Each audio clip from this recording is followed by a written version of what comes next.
Naglabas na ng saloobin at komento si Senator Robin Hood Padilla patungkol sa issue sa West Philippine Sea na ngayon ay napag-usapan dahil sa tensyon na nabubuo. 2021. Ganun talaga yung ginagawa ng mga Chinese Coast Guard tsaka yung Chinese militia. Talagang haharang sila sa iyo.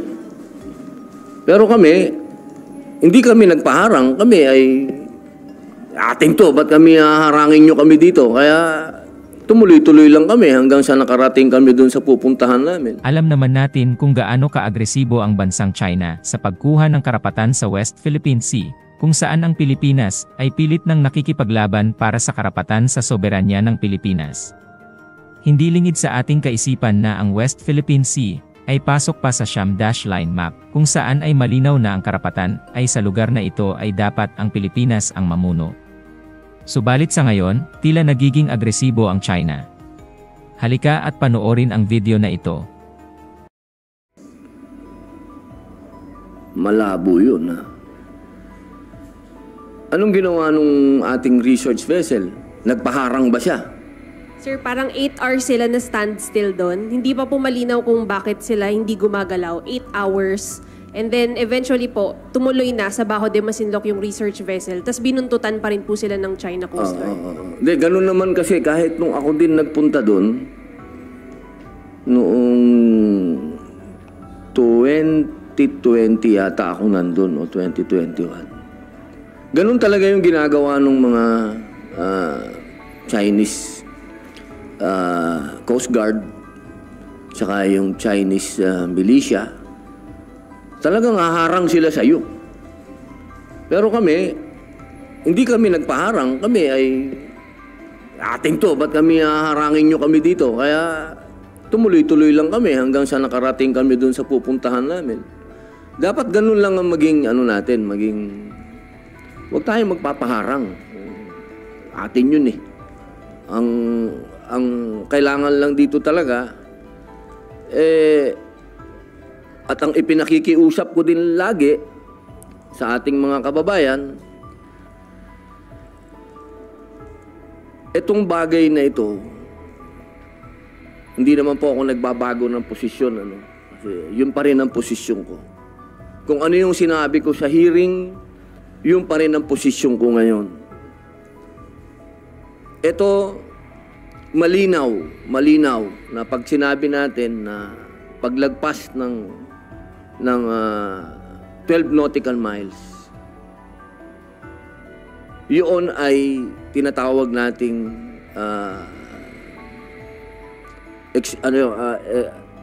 economic zone natin. So, sovereign rights. Okay? Kailangan malinaw po ito lagi, mga mahal kong kababayan.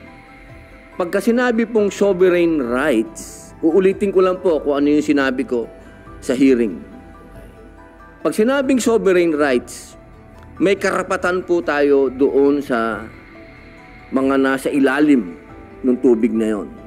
Pwedeng isda, pwedeng gas, pwedeng oil. Economic zone natin yon. Exclusive economic zone. Pero hindi po yun sovereignty. Hindi pa po tayo ini-invade. Wala po yun na tayo ay sinasakop na. Kasi wala pa naman po sila doon sa 12 nautical miles. Ngayon, kapag ganyan po ang sinasabi natin na sovereign rights, economic zone, ibig sabihin, open tayo for business. Kasi economic nga yan, economic zone. Pwede tayong magkaroon ng kalakal dyan. Kaya anuman ang nagaganap dyan, una, hindi naman tayo pwedeng magpaapi dyan. Lagi kong sinasabi, lalong-lalo na dyan sa BRP Sierra Madre, kapag nagkakaroon ng pagdadala ng supply, binobomba sila ng tubig. Ilang beses ko nang sinabi, ba't hindi tayo mambomba din ng tubig? Bakit ba lagi na lang tayo na lang lagi ang mukhang aping-api doon? Ba't wala ba tayong pambomba ng tubig para makaganti man lang din tayo? itong mga bagay na ganito, kailangan ng mga malalamig ang ulo dito. Hindi po pwede ito na sumasabay tayo sa kaguluhan sa buong daigdig. Na nagkakaroon ng kaguluhan sa Middle East, nagkakaroon ng kaguluhan sa East Europe, tayo din gusto natin dito may gulo din tayo. Hindi naman po kailangan mangyari yon. Sapagkat sa ngayon,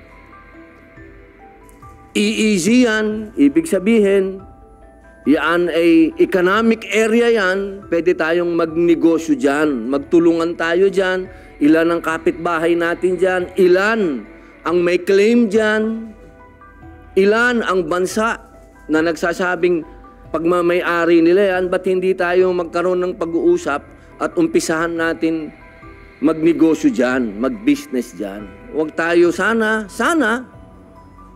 huwag ito lumaki, huwag ito pag-umpisahan ng pagka nanood kayo ng international news, 3 lagi ang lugar na pwedeng pag-umpisahan daw ng gera. Sasabihin dyan, Middle East, Europe, at kasama na tayo, Pilipinas. Ang pakiusap ko lang po, mga mahal kong kababayan, anuman ang hinaharap natin, kailangan po tayong maging handa. At kailangan nasa likod tayo ng gobyerno. Kasi yung mga sinasabi namin dito, opinion lang namin ito. Pero sa kaduluhan nito, kung ano ang posisyon ng gobyerno, yun ang posisyon. Siyempre, susuporta tayo sa gobyerno. Kung ano ang sinasabi ng ating Pangulo, yun ang gagawin natin. Alangan naman magkontrahan pa tayo sa oras na to. Pero ako, sinasabi ko sa inyo, mula nung hearing hanggang ngayon, isa lang ang posisyon ko, diplomasya. Daanin natin ito sa usapin ng diplomasya. Dahil ako, naniniwala ako, magkakapitbahay tayo, kailangan ayusin natin yung kapitbahay natin. Ayusin din tayo ng kapitbahay natin. Maayos natin ito kung tayo ay babalik sa usapan. Kaya yung mga ganyan na paghaharang-harang sa inyo, mga kababayan, huwag kayong pumayag. Pwede naman kayong umiwas. At nagawa ko yan. Hindi ito kwentong kutsero na sasabihin ko sa inyo, ito gawin ninyo. Hindi po. Ginawa ko yan. Ako mismo nagpunta dyan. Ako mismo nakipaghabulan dyan sa mga Coast Guard ng China, sa mga milisa ng China. Kami mismo hinarang. Pero hindi kami nagpaharang. Hindi rin kami nagpabomba ng tubig. Talagang magaling lang yung kapitan namin. Kaya ang gusto ko lang, huwag tayo magpaapi sa oras na ito at huwag din tayo mang-api. Yun lang, ma'am. Good morning po. Sir, meron po nakaumang na resolution sa Senate na para imbestigahan yung umano'y gentleman's agreement na pinasok daw ni dating Pangulong Duterte. Sir, kailangan pa bang ipatawag yung dating Pangulo kung sakaling matuloy yung investigation po ng Senado?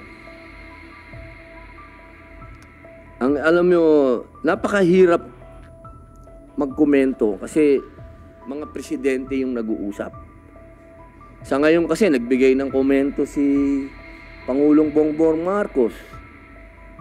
Nagbigay din ng komento si dating Pangulong Rodrigo Roa Duterte. Ang hirap gumitna sa usapin nito kasi may mga bagay, may mga protocol na yung mga presidente lang ang nakakaalam. Katulad yan, yung mga pagbisita sa mga leaders, sa mga bansa, ng mga ibang leaders, may mga pinag-uusapan talaga dyan. Alam mo, pupunta dyan, magtititigan lang sila. May pag-uusapan talaga dyan. At yung mga bagay na palagay ko, may kinalaman sa national security natin. Hindi naman na siguro dapat yan idaan pa sa public hearing o ano. Dapat pag-usapan na lang ng dalawang pangulo natin yan. Silang dalawa lang. Kasi may kinalaman nito sa national security natin. Pinagmumulan nito ng mga usap-usapan na politically motivated at destroying our minds. Kasi brainwashing na, naging politika na. Alam nyo, itong napaka-sensitive na issue nito. At isa lang ang alam ko. Kasi hindi naman po ako nagpunta dyan sa West Philippine Sea na hindi ako na-brief ng military. Nung panahon na yan, ang alam ko, dyan sa UNCLOS, nakalagay dyan sa UNCLOS ang linaw na yung mga disputed islands, kailangan yan status quo.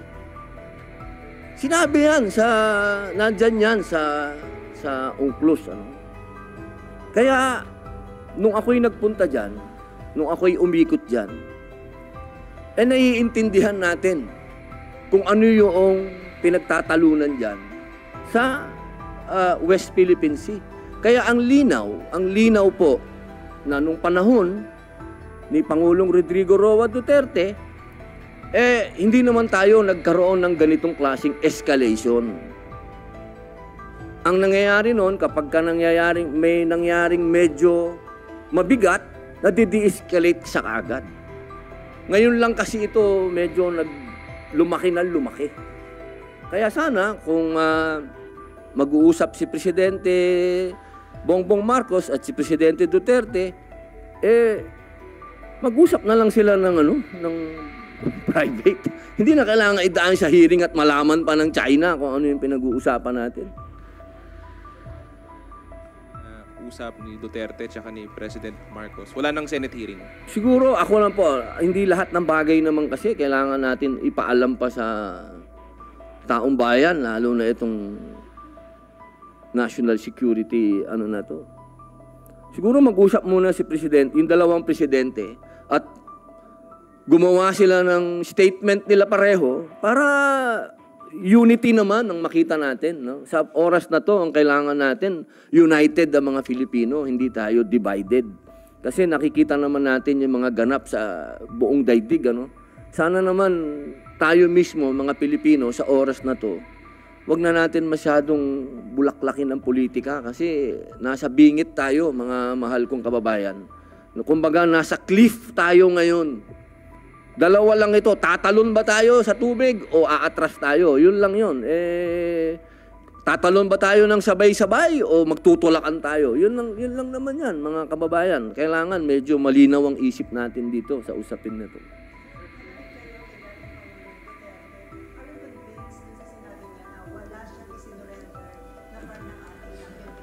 Ay, opo ma'am. Imposible pong may sinurrender dahil ako nga bagamat yun top secret, pero wala naman ng top secret. Alam na, pelikula na nga yung pinunta ko dun. Yung pinunta ko dun sa West Philippine Sea, siguro pagpapakita na yon na walang binibitawan na teritoryo ang ating mahal na Pangulong Rodrigo Roa Duterte. Kasi yun nga yung mission ko Yun nga yung mission ko nung panahon na yun Paano na sasabihin na nag-surrender tayo? Ang mission ko nga nung oras na yun, palakasin ang loob ng mga tao dyan sa mga isla na yan. At hindi lamang tayo pinayagan ng isang kernel na makapagtayo tayo ng milisya. Dahil nung panahon na yun, yun sana ang balak natin gawin, pero kinontra ng isang army kernel. So hindi natuloy. So paano sasabihin na nag-surrender si Pangulong Duterte? Hindi mangyayari. Sir, dapat po ba mag-reach out si Pangulong Marcos kay former President Duterte? Since sinabi naman ni Duterte na open yung lines niya kay President Marcos. Alam ko kasi meron talagang pagkakataon na dapat ang dalawang Pangulo nag-uusap.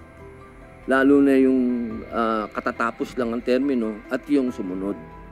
Yan, ginawa na rin niya ni Pangulong Duterte nung naupo siya. Pinatawag niya yung mga dating presidente at tinanong niya tungkol sa West Philippine Sea.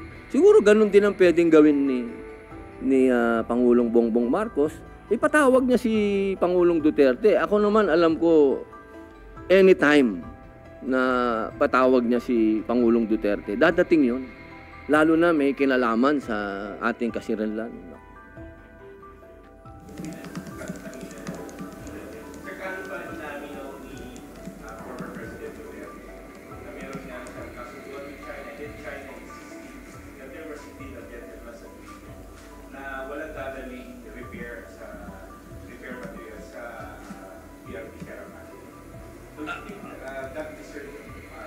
Ako po kasi hindi ko po alam, wala akong knowledge sa pinag-usapan ni Presidente Duterte at ang Pangulo ng China. Wala akong alam. Ang alam ko yung nasa UNCLOS. Kasi kung yun ang basihan, ang sabi doon, malinaw na wala dapat maganap na sa mga disputed islands at doon sa mga low tide islands, yung mga tinatawag nila, low tide elevation, hindi dapat magtayo ng mga konkretong infrastructure. Nandun yun eh. So siguro, ako, kasi ayoko magsalita nang wala akong basihan. Hindi ko alam kung anong pinag-usapan ni Presidente ng China at ng Pilipinas. Ang alam ko yung UNCLOS. Siguro yun ang basihan nilang dalawa. Kasi ang nakalagay doon, bawal kang magtayo ng kahit ano sa mga low tide elevation at sa mga disputed islands. Sir, ayungin po kasi hindi siya disputed since yung may arbitral ruling tayo na yung West Philippines sinabi talaga yan. Talaga yan. Oh. Pagka pinanghawakan natin kasi yung arbitral, talagang ilalaban natin na atin yun. Pero, siyempre, meron laging two sides of the coin. Eh. Yung isang side ng coin, ang sinasabi ng Amerika ay ng China, hindi naman sila sumama doon sa arbitral. Kasi pag arbitral, dapat dalawa lagi kumbaga, yung partido, dalawa. Eh nung nag-hearing at naggawa ng arbitral ruling, hindi naman na-involve ang China. So yun ang posisyon ng China. Sinasabi nila, hindi naman kami sumama dyan sa kaso na yan. So, sa atin, siyempre, lagi tayong babagsak sa international law. Di ba? Ano ba yung international law? Bumagsak tayo sa UNCLOS. Kung ano yung sinasabi ng UNCLOS. Sir, recently nagkaroon ng joint naval and maritime activities between Philippines, Australia, US, and Japan. And then nasundan ng trilateral meeting o yung summit between US, Philippines, and Japan. Do you think makakakupa yun ng tension sa West Philippine Sea o pwede ito magpatindi ka ng tension dahil makakaprovoke ang Japan? Alam nyo, ma'am, sa totoo lang, yung mga ganong mga paandar, titingnan ko na lang si Presidente at kung ano ang desisyon ni Presidente, susuportahan ko na lang. Sapagkat siguro, siya ang Presidente, siya ang nakakaalam kung ano ang maganda para sa atin. Magkaiba man kami ng pananaw, hindi na importante yung pananaw ko ngayon. Kasi huli na yun. Ang importante, suportahan ko yung Pangulo kung ano yung sa tingin niya na tama para sa atin. Kasi, sabi ko nga, nagkukwentuhan kami ng asawa ko. Kwento ko lang.